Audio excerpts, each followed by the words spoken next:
আসসালামু আলাইকুম। সংবাদে আপনাদের সবাইকে স্বাগত জানাচ্ছি। আমি ফিরোজ তোহা। শুরুতেই আরবে কেবলস সংবাদ শিরোনাম জানিয়ে দিব সর্বশেষ গুরুত্বপূর্ণ আপডেট বাংলা সংবাদ। শুরুতেই জানিয়ে দিব খালেদা জিয়ার চিকিৎসা নিয়ে সরকার রাজনীতি করছে অভিযোগ করলেন বিএনপি চেয়ারপারসন বেগম খালেদা জিয়ার উপদেষ্টা বীর মুক্তিযোদ্ধা আব্দুস সালাম। এরপর জানিয়ে দিব শিক্ষক আন্দোলনে সাড়া নেই সরকারের। কোটা সংস্কার আন্দোলন নিয়ে সরব সরকার।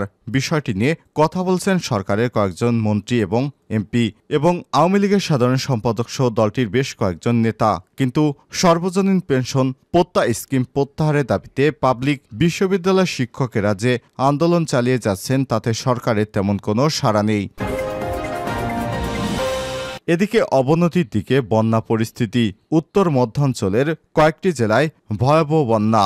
বৃষ্টি আর উজানের ঢলে উত্তর এবং মধ্যাঞ্চলের কয়েকটি জেলায় বন্যা পরিস্থিতি আরও খারাপের দিকে। অবর্ণনীয় কষ্টে দিন কাটছে বানভাসী লাখো পরিবারের। বিভিন্ন অঞ্চলে নদ নদীর পানি বাড়ছেই। 10 জেলার বড় 8 নদীর পানি বইছে বিপদ সীমার উপর দিয়ে। শুরু হয়েছে তীব্র নদী ভাঙ্গন। চরম দুর্ভোগে পড়েছে পানিবন্দী মানুষ, দিশেহারা ভাঙ্গন কবলিত এলাকার বাসিন্দারাও। দুর্গত এলাকায় দেখা দিয়েছে ডায়রিয়া সহ বিভিন্ন রোগ। এদিকে চ্যানেল 24-এর অনুসন্ধান 46তম বিসিএসে পিলিরও প্রশ্ন ফাঁস হয়েছিল।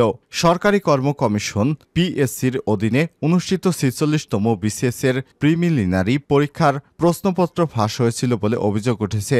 বেসরকারি টেলিভিশন চ্যানেল 24-এর অনুসন্ধানী প্রতিবেদনে সব তথ্য উঠে এসেছে। জানিয়ে দিব জোয়ার টাকার বিজ্ঞাপনের টাকা পেতেন প্রত্যাহিরণ। অনলাইনে জোয়ার এজেন্ট ছিলেন ইউটিউবার আব্দুল হামিদ। জোয়ার বিজ্ঞাপনের আড়ালে তিনি অনেক্স বেটকে ক্রিকেট খেলার ব্যাট হিসেবে উপস্থাপন করতেন। এক পর্যায়ে তিনি টাকার বিনিময়ে বদমাইশ পোলাপাইন সিরিজের অনলাইন জোয়া সাইটের বিজ্ঞাপন দেন।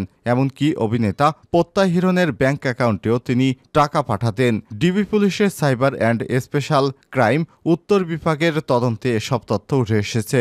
রাজধানীর রমনা থানায় ডিজিটাল নিরাপত্তা আইনের মামলায় তদন্ত শেষে ডিবি পুলিশের উপপরিদর্শক শাহিদুল ইসলাম আদালতে চার্জশিট দেন। চার্জশিট দ্য আজাইরা লিমিটেডের পরিচালক রায়হান সরকার, বিশাল এবং অভিনেতা প্রত্যাহিরণ ইউটিউবার আব্দুল হামিদ এবং তানভীর আক্তার নিলয়কে অভিযুক্ত করা হয়েছে। এবং সর্বশেষ জানিয়ে দিব রাশিয়ায় যাত্রীবাহী বিমান বিধ্বস্ত, সব আরোহী নিহত। রাশিয়ার রাজধানীর কাছে একটি যাত্রীবাহী বিমান বিধ্বস্ত হয়েছে। সুপারজেট 100 বিমানটি বনাঞ্চল এলাকায় 3 জন ক্রু নিয়ে বিধ্বস্ত হয়েছে বলে জানিয়েছে দেশটির জরুরি মন্ত্রণালয়। তারা সবাই পাইলট ছিলেন। ধারণা করা হচ্ছে তাদের কেউ বেঁচে নেই। প্রিয় দর্শক, এতক্ষণ শুনছিলেন সংবাদ শিরোনাম, এবারে বিস্তারিত। তবে তার আগে বন্ধুরা অনুরোধ থাকবে এই সংবাদটিতে একটি লাইক দিয়ে চ্যানেলটি সাবস্ক্রাইব করে রাখুন, যাতে করে আমাদের লেটেস্ট আপডেট সংবাদগুলো সবার আগে আপনার কাছে পৌঁছে যায়। আর বন্ধুরা, এই সংবাদটি সম্পর্কে আপনার মূল্যবান মতামত কমেন্ট করে জানিয়ে দিন কোন স্থান থেকে আমাদের সংবাদটি দেখছেন এবং শুনছেন। খালেদা জিয়ার চিকিৎসা নিয়ে সরকার রাজনীতি করছে। সালাম। গুরুতর অসুস্থ বিএনপি চেয়ারপারসন বেগম খালেদা জিয়ার চিকিৎসা নিয়ে সরকার রাজনীতি করছে বলে অভিযোগ করেছেন তার অন্যতম উপদেষ্টা বীর মুক্তিযোদ্ধা আব্দুস সালাম। শুক্রবার 12 জুলাই বিকেলে জাতীয় প্রেস ক্লাবের সামনে জিয়া প্রজন্ম দল আয়োজিত এক অবস্থান কর্মসূচিতে তিনি প্রধান অতিথির বক্তব্যে এই অভিযোগ করেন। বিএনপি চেয়ারপারসন বেগম খালেদা জিয়ার নিঃশর্ত মুক্তির দাবিতে এই কর্মসূচি পালিত হয়। আব্দুস সালাম বলেন, এই সরকার বেগম খালেদা জিয়াকে ভয় পায়। আজকে যদি প্রধানমন্ত্রী শুনেন খালেদা জিয়া গুলশান থেকে প্রেস ক্লাবে আসেন, তখন যে জনতার স্রোত নামবে সে আতঙ্কেই তিনি হার্ট ফেল করতে পারেন। তা না হলে একটি মানুষ যখন অসুস্থ হয় তখন রাজনীতির ঊর্ধ্বে থাকেন। তার শত্রু হলেও মানবিক কারণে তার চিকিৎসার ব্যবস্থা করেন। কিন্তু 3 বারের সাবেক প্রধানমন্ত্রী বেগম খালেদা জিয়া গুরুতর অসুস্থ হলেও তাকে বিদেশে উন্নত চিকিৎসার কোনো সুযোগ দেওয়া হচ্ছে না। এ সময় তিনি বলেন, আওয়ামী লীগের সাধারণ সম্পাদক এবং সড়ক পরিবহন ও সেতুমন্ত্রী ওবায়দুল কাদের যখন সিরিয়াস অসুস্থ হয়ে পড়লেন তখন চার্টার্ড বিমান যোগে তাকে বিদেশে নেওয়া হলো। আমরা প্রতিবাদ করিনি। বিএনপির শাসন আমলে বিরোধী জোটের অনেক নেতার সুচিকিৎসার ব্যবস্থা করা হয়েছিল, আর আজকে খালেদা জিয়ার সুচিকিৎসার ব্যবস্থা তো করাই হচ্ছে না, বরং তার চিকিৎসা নিয়ে সরকার রাজনীতি করছে। বিএনপি চেয়ারপারসনের উপদেষ্টা তিনি আরো বলেন, আজকে দেশের মানুষ মারা গেলেও না খেয়ে থাকলো কি এই সরকারের কিছু যায় আসে না, কারণ এই সরকার জনগণের ভোটের মাধ্যমে মাধ্যমে নির্বাচিত নয়। জনগণের ভোট দিয়ে তাদের কোনো দরকার হয় না। যদিও জনগণের ভোটের প্রয়োজন হতো তাহলে মানুষের জীবন নিয়ে এরা মশকরা করতো না। সরকার বলছে দেশের মানুষ নাকি ভালো আছে, আর ভালো আছে আওয়ামী লীগের নেতাকর্মীরা, কারণ তাদের কাছে লুটের অর্থ আছে। এ সময় তিনি বলেন, আজকে দুর্নীতি বন্ধের কথা উঠছে। দুর্নীতি বন্ধ করতে হলে আগের সরকারকে বিতাড়িত করতে হবে। আইনের রক্ষক বলবো, দুর্নীতি বন্ধ করতে হলে আগে সরকারকে আইনের আওতায় আনুন, কারণ তারাই তো অবৈধভাবে জোর করে ক্ষমতায় এসেছে, নিজেরাই দুর্নীতির মাধ্যমে ক্ষমতায় এসেছে। সারা দেশকে এরা দুর্নীতির আখড়ায় পরিণত করেছে। সংগঠনের চেয়ারম্যান অ্যাডভোকেট পারভিন কাউসার মুন্নির সভাপতিত্বে এবং মহাসচিব সারোয়ার হোসেন রুবেলের সঞ্চালনায় এতে বিএনপি চেয়ারপারসন এর আরেক উপদেষ্টা হাবিবুর রহমান হাবিব সহ অন্যান্যরা বক্তব্য রাখেন। শিক্ষক আন্দোলনে সাড়া নেই সরকারের, প্রত্যয় স্কিম। কোটা সংস্কার আন্দোলন নিয়ে সরকার সরব রয়েছে। বিষয়টি নিয়ে কথা বলেছেন সরকারের কয়েকজন এমপি, মন্ত্রী এবং আওয়ামী লীগের সাধারণ সম্পাদক সহ বেশ কয়েকজন বড় নেতা। কিন্তু সর্বজনীন পেনশন প্রত্যয় স্কিম প্রত্যাহারের দাবিতে পাবলিক বিশ্ববিদ্যালয়ের শিক্ষকেরা যে আন্দোলন চালিয়ে যাচ্ছেন তাতে সরকারের তেমন সাড়া নেই। উল্টো দু একজন মন্ত্রী শিক্ষকদের আন্দোলনের অযৌক্তিক বলছে। ফলে আন্দোলনের ভবিষ্যৎ দাবি আদায় নিয়ে সন্দিহান খোদ আন্দোলনকারী শিক্ষকদেরই। বিশ্ববিদ্যালয়ের শিক্ষকেরা মূলত 3 দফা দাবিতে আন্দোলন করছেন। সেগুলো হলো সর্বজনীন পেনশন প্রত্যয় স্কিম প্রত্যাহার, শিক্ষকদের জন্য সুপার গ্রেড কার্যকর এবং স্বতন্ত্র বেতনের স্কেল প্রবর্তন করা। জানা গেছে 2024 সালের 13 মার্চ অর্থ মন্ত্রণালয় থেকে প্রত্যয় স্কিমের প্রজ্ঞাপন জারির পর থেকেই এটিকে বৈষম্যমূলক উল্লেখ করে এর বিরুদ্ধে সরব হন পাবলিক বিশ্ববিদ্যালয়ের শিক্ষকেরা। কিছু কর্মসূচি পালনের পর 4 জুন অর্ধদিবস কর্মবিরতি পালন করেন শিক্ষকেরা। এরপরও দাবির বিষয়ে কার্যকর কোনো পদক্ষেপ না নেয় 25/27 জুন টানা 3 দিন অর্ধদিবস কর্মবিরতি পালন করেন তারা। তাতেও দাবি আদায় না হয় গত 30 জুন পূর্ণ দিবস কর্মবিরতি পালন করেন তারা। পরে বাংলাদেশ বিশ্ববিদ্যালয় শিক্ষক সমিতি ফেডারেশনের ডাকে 1 জুলাই থেকে দাবি আদায় না হওয়া পর্যন্ত সারা দেশে সব পাবলিক বিশ্ববিদ্যালয়ে সর্বাত্মক কর্মবিরতি পালন শুরু করেন তারা। এরপর ঢাকা থেকে চট্টগ্রাম, রাজশাহী, জাহাঙ্গীরনগর, জগন্নাথ বুয়েট সহ দেশের 39টি বিশ্ববিদ্যালয়ের শিক্ষকেরা ক্লাস পরীক্ষা বাদ দিয়ে একাডেমিক এবং প্রশাসনিক কার্যক্রম বর্জন করে আন্দোলন চালিয়ে যাচ্ছেন। আন্দোলনে শরিক হয়েছেন এসব বিশ্ববিদ্যালয়ের কর্মকর্তা কর্মচারীরাও। প্রতিবাদ সমাবেশ এবং অবস্থান কর্মসূচি করছেন তারা।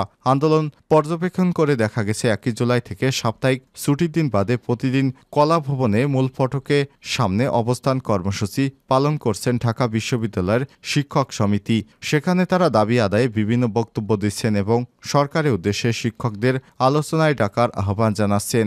আলোচনার মাধ্যমেই তারা সমস্যার সমাধান চাচ্ছেন। অন্যদিকে ফেডারেশনের সভাপতি এবং মহাসচিব এক বিশ্ববিদ্যালয়ের অবস্থান কর্মসূচিতে গিয়ে বক্তব্য দিচ্ছেন। ঢাকার বাইরে বিশ্ববিদ্যালয়গুলোতে শিক্ষক সমিতির ডাকে সাড়া দিয়ে কর্মসূচি চালিয়ে যাচ্ছেন শিক্ষকেরা। যেসব বিশ্ববিদ্যালয়ের সাপ্তাহিক ছুটির ভিন্নতা রয়েছে তারা শুক্র শনিবারও অবস্থান কর্মসূচি পালন করছেন। এদিকে শিক্ষকদের আন্দোলনের কারণে পাবলিক বিশ্ববিদ্যালয়গুলোতে ক্লাস পরীক্ষা সহ দাপ্তরিক সব কার্যক্রম বন্ধ হয়ে গেছে। ফলে দেখা দিয়েছে বিভিন্ন ধরনের সংকট। ক্লাস পরীক্ষা বন্ধ হয়ে যায়, সেশন জটের আশঙ্কার কথা জানিয়েছেন শিক্ষার্থীরা। অন্যদিকে দাপ্তরিক কাজ বন্ধ হয়, সনদ উত্তোলন সহ বিভিন্ন সেবা না পায় অভিযোগ করেছেন বর্তমান এবং সাবেক শিক্ষার্থীরা। চলমান আন্দোলনের এক পর্যায়ে গত 4 জুলাই শিক্ষকদের সঙ্গে বসার কথা ছিল কাদেরের। আওয়ামী লীগের সাধারণ সম্পাদক ওবায়দুল কাদের সে বৈঠক আর করেননি। বৈঠক আদৌ হবে কিনা তা নিয়েও সংশয় রয়েছে শিক্ষকদের। এছাড়াও বৈঠক বেচতে যার পেছনে তারা ফেডারেশনের 2-1 জনের নির্বুদ্ধিতাকেও দায়ী করছেন। অবনতির দিকে বন্যা, উত্তর মধ্যাঞ্চলের কয়েক জেলায় বন্যা পরিস্থিতি খুবই খারাপ। বৃষ্টি আর উজানের ঢলে উত্তর এবং মধ্যাঞ্চলের কয়েক জেলায় বন্যা পরিস্থিতি আরও অবনতি হয়েছে। অবর্ণনীয় কষ্টে দিন কাটছে বানভাসী লাখো পরিবারের এবং বিভিন্ন অঞ্চলে নদ নদীর পানি বাড়ছেই। 10 জেলার বড় 8 নদীর পানি বইছে বিপদসীমার উপর দিয়ে। শুরু হয়েছে তীব্র নদী ভাঙন। চরম দুর্ভোগে পড়েছেন পানিবন্দী লক্ষ লক্ষ মানুষ। দিশেহারা ভাঙন কবলিত এলাকার বাসিন্দারাও। দুর্গত এলাকায় দেখা দিয়েছে ডায়রিয়া সহ বিভিন্ন রোগের প্রাদুর্ভাব। বন্যা পূর্বাভাস এবং সতর্কীকরণ কেন্দ্রের নির্বাহী প্রকৌশলী সর্দার উদয় রায় জানান, বৃষ্টিপাতের কারণে উত্তর এবং উত্তর পূর্বাঞ্চলের নদ নদীর পানি কিছুটা বৃদ্ধি পেয়েছে। বৃহস্পতিবারের আগের 3 দিন বন্যা পরিস্থিতি মোটামুটি উন্নতি হয়েছে। বৃহস্পতিবার থেকে পানি আবার অল্প পরিমাণে বাড়ছে। বৃষ্টিপাতের পরিমাণ কমে গেলে পানি আবারও স্বাভাবিক অবস্থায় চলে আসবে। শুক্রবার যেহেতু বৃষ্টি হয়েছে, আগামী 24 ঘন্টায় পানি বাড়বে সামান্য। গত 24 ঘন্টায় সিলেটের কানাইঘাটে সর্বোচ্চ 40 সেন্টিমিটার এবং চিলমারি পয়েন্টে 12 সেন্টিমিটার পর্যন্ত পানি বেড়েছে। গতকাল রাজধানী সহ সারা দেশেই বৃষ্টিপাত হয়েছে। গত 24 ঘন্টায় সবচেয়ে বেশি বৃষ্টি হয়েছে চট্টগ্রামের সন্দ্বীপে 188 মিলিমিটার। এছাড়াও রাজশাহীতে 135, ঢাকায় 131, টাঙ্গাইলে 108, ফেনী এবং কুষ্টিয়ায় 102 মিলিমিটার বৃষ্টিপাত হয়েছে। আবহাওয়া অফিস জানায়, মৌসুমি বায়ু এখন অতিমাত্রায় সক্রিয় থাকার কারণে এই ভারী বৃষ্টি হচ্ছে। এই মৌসুমি বায়ুর অক্ষ ভারতের পাঞ্জাব, হরিয়ানা, উত্তরপ্রদেশ, বিহার এবং পশ্চিমবঙ্গ ও বাংলাদেশ ও ভারতের আসাম হয়ে উত্তর বঙ্গোপসাগর পর্যন্ত বিস্তৃত হয়েছে। বাংলাদেশ ও বঙ্গোপসাগরে মৌসুমি বায়ু অতিমাত্রায় সক্রিয় থাকায় উপকূলীয় এলাকায় অতি ভারী বৃষ্টি হয়েছে। দেশে ঢাকা, রংপুর, রাজশাহী, খুলনা এবং বরিশাল অঞ্চলে বৃষ্টির পরিমাণ আরও বেড়েছে। চ্যানেল 24-এর অনুসন্ধান 46তম বিসিএসের প্রিলিরও প্রশ্ন ফাঁস হয়েছিল।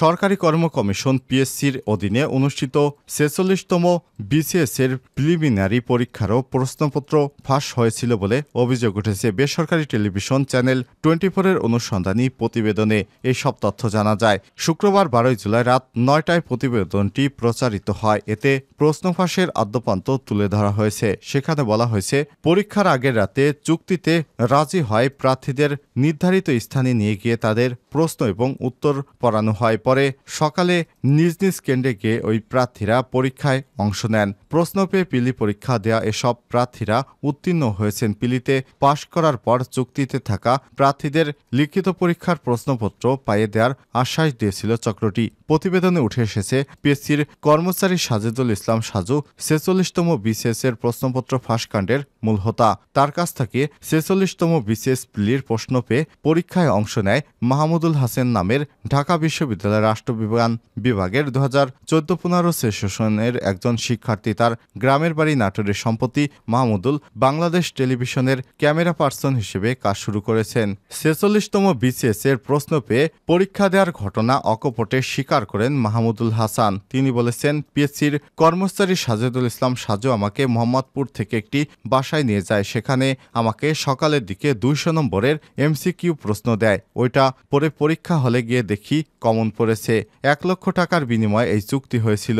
বিসিএস এ প্রশ্ন পেয়ে পরীক্ষা দেন রুবেল নামে আরও একজন প্রার্থী। তিনিও চ্যানেল 24-এর কাছে কথা বলেছেন। তিনি বলেছেন, পরীক্ষার আগের রাতে মাহমুদুল ঢাবির সাবেক ছাত্র ভাই আমাকে আইডিবির সামনে আসতে বলেন। সেখান থেকে তারা আমাকে গাড়িতে করে মোহাম্মদপুর নিয়ে যান। মোহাম্মদপুরের একটি বাসায় আমাদের রাত 9টা থেকে 10টার দিকে প্রশ্ন পাঠিয়ে দেন। ওই বাসায় আরও লোকজন ছিলেন। তারা আমাদের সারা রাত ওই প্রশ্নগুলোর সমাধান করিয়েছেন। এরপর আমাদের সকালে ছেড়ে দিয়েছেন। পরে আমরা সবাই যে যার কেন্দ্রে গিয়ে পরীক্ষায় অংশ নিয়েছি এবং সবগুলো কমন পড়েছে। 1000 থেকে 1200 প্রশ্ন পড়ানো হয়েছে। প্রিন্ট করা কাগজে তাদের ওই প্রশ্নগুলো সরবরাহ করা হয়। মোহাম্মদপুরের বাসায় যে রুমে আমরা প্রস্তুতি নিয়েছি সেখানে 8 থেকে 9 জন ছিলেন। আর ওই বাসায় আমার মতো 100 জন প্রশ্ন পেয়ে প্রস্তুতি নিয়েছেন। তিনি বলেন, আমাদের সঙ্গে 2 লক্ষ টাকায় প্রশ্ন পাওয়ার চুক্তিটি সম্পূর্ণ হয়েছিল।